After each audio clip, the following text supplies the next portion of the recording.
To get started, you're going to want to hit Shift A, grab yourself a mesh and an icosphere, change the subdivisions to 5, and right click to shade smooth. Then go to your camera view and select your camera. I'm going to get a nice up close view of my mesh, so I'm going to switch the focal length to a 102. Then over here in render settings, I'm going to hit the render tab, hit the drop down, and then I'm going to uncheck scene world, and then the built-in HDRI, I'm going to choose this sunset one to give us some nice 3D lighting in our scene. Then if you're in Eevee, go ahead and check ambient occlusion, bloom, and screen space reflections. And if you're in cycles, you should be good to go from there. Then head over to your shading tab, make sure you have 3D viewport open somewhere, and then your shader nodes. And then just do the same thing with the scene world in your viewport. And go ahead and press new. We're going to call this silver vein, like so. Then we'll go ahead and zoom out and find our starting point. Here we are. Then we're going to go ahead and press Shift A and search tab, and we are going to find ourselves a noise texture, like so. Then we're going to go to Edit Preferences and search the add-ons for the Node Wrangler add-on and make sure you have that checked, just so you have the shortcuts in this editor. Then with the noise texture selected, press Ctrl T. That will give us the texture coordinate and the mapping node. Then you take the object of the texture coordinate and move it into the mapping node. Then if you Control Shift and left click on your noise texture, you can get a preview of what it looks like on the mesh. Then on this noise texture, we're going to be switching the scale to a 2, the detail to a 16, the roughness to a 0.475, and then we're going to hit Shift A and add ourselves a color ramp right here. Then we're going to do some fun things with this color ramp.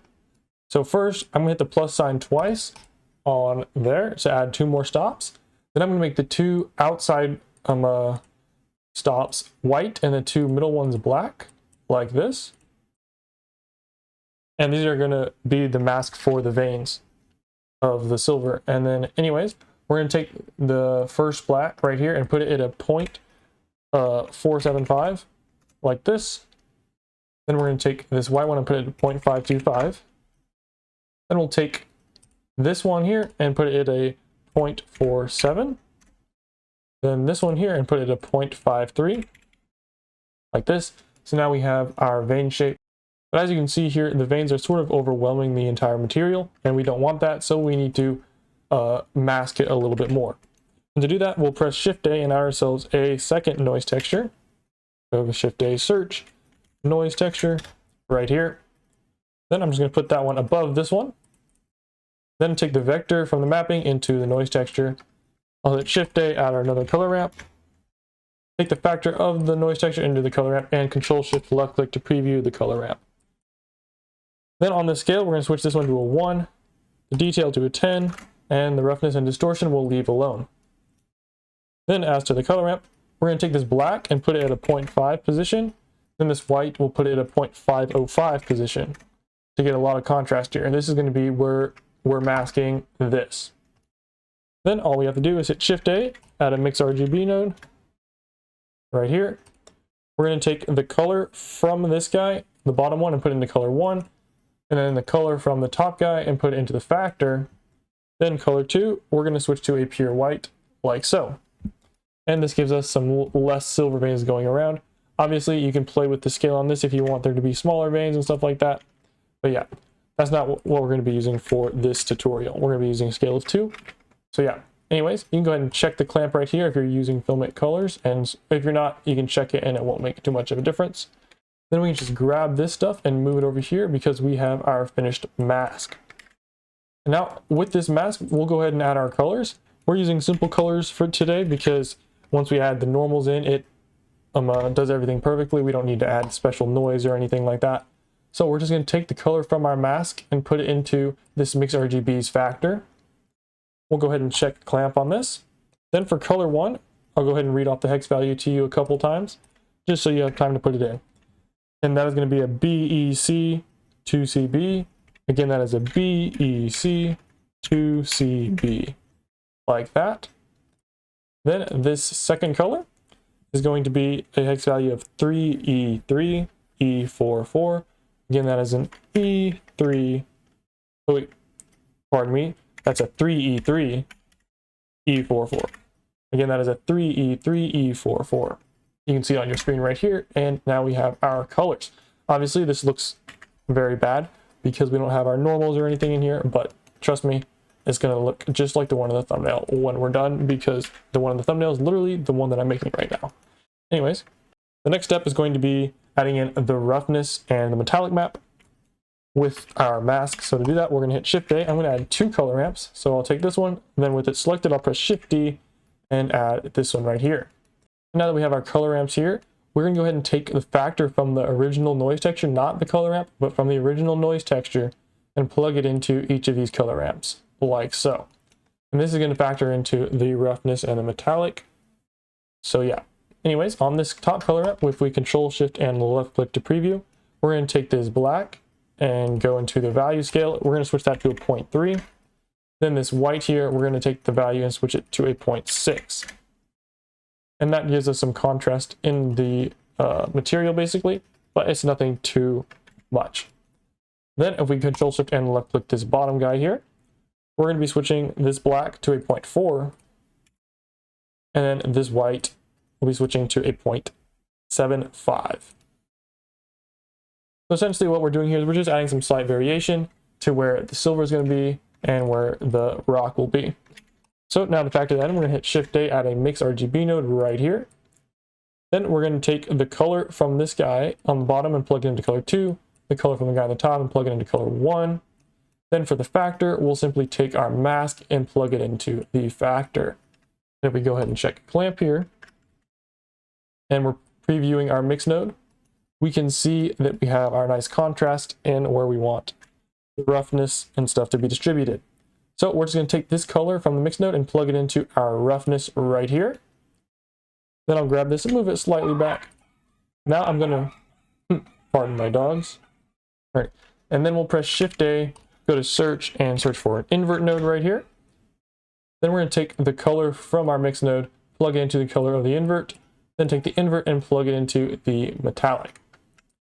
And if we Control Shift and left click to preview our shader, we can see what we have going on here. And currently we have the metallic on the silver and the non-metallic on the rock. And if we Control Shift left click the invert node, we can see that the silver is much more metallic than the rock, which is exactly what we want. And now for the next step, we're going to be adding in the bump of the mesh, which is really going to bring everything together, because currently it just looks like this. So we're going to press Shift A. We're going to search up a Voronoi texture like this. Then I'll press Control T on this Voronoi texture.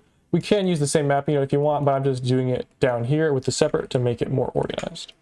Then if we Control Shift and left click on the Voronoi texture, we can take the object from the texture coordinate into the mapping like this. Then on this Voronoi texture, we're going to be switching a couple things.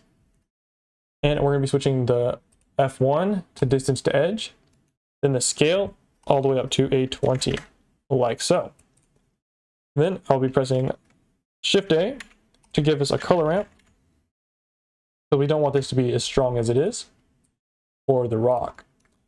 We will take the black on this color ramp and switch the value to a 0.8.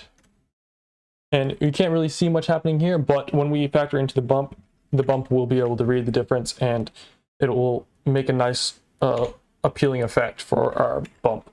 Anyways, next we will add a noise texture. So Shift A, search for a noise texture like this. Then we'll take the vector of the mapping, plug it into the vector of the noise texture. And if we Control Shift and left click this noise texture, we can preview it and change the detail to a 10. And that is all we will be doing to this noise texture. This is going to be like the main bump of our rock. Then we're going to press Shift A and search for a Voronoi texture again. Take the vector of our mapping, plug it into the vector of the Voronoi. Then we can Control Shift and left click to preview. We're going to be switching this one to distance to edge as well. Then the scale on this guy to a 2. This is just going to help factor into some bump stuff. Then we'll press Shift A, search for a mix RGB node right here. We're going to take the factor from the noise texture into color 1, the factor from the Voronoi texture into color 2, then change the blending mode to multiply right here. Check clamp. Then we're going to switch the factor to a 0.65 like so. And if we Control Shift and left click on this guy, we can see that we have a nice looking rock bump for the general shape. Then the next step is going to be factoring in this guy up here for the rock. So we'll hit Shift A, search for a mix RGB. And we're not going to use the color ramp for this one. That's going to be used for the silver. This one's going to be used straight into our color 1 from the Voronoi texture. So this guy into color 1. Then this mix node will go into color 2. Then if we Control Shift and left click, we can see that we have way too much of that rock in here. So we're going to check clamp and switch the factor on this guy to a 0.975.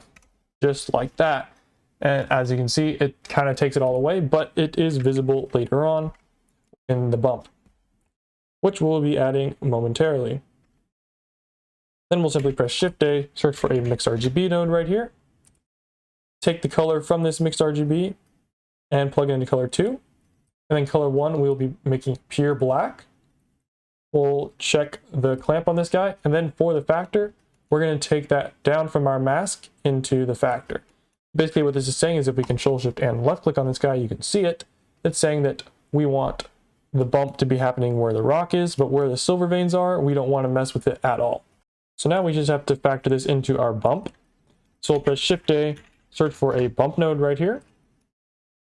Then we'll take the color on this guy, plug it into the height, then take the normal into the normal of our principled shader. Then we're just going to factor in this bump. And to do that, we'll press Shift A, search for a mix RGB right here. We're going to switch the blending mode to multiply, factor to a 1. Then we'll take the color from this color ramp into color 1. Then we'll take the factor of this noise texture into color 2. And if we Control Shift and left click to preview, I'll go ahead and check clamp as well. We can see that we have a nice mix of our materials, of our textures, I mean.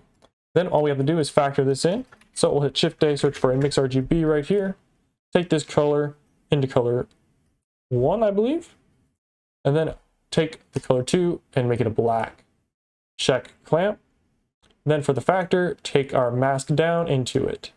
Like this, Control Shift and left click. And now we can see that this is only affecting where we have our silver.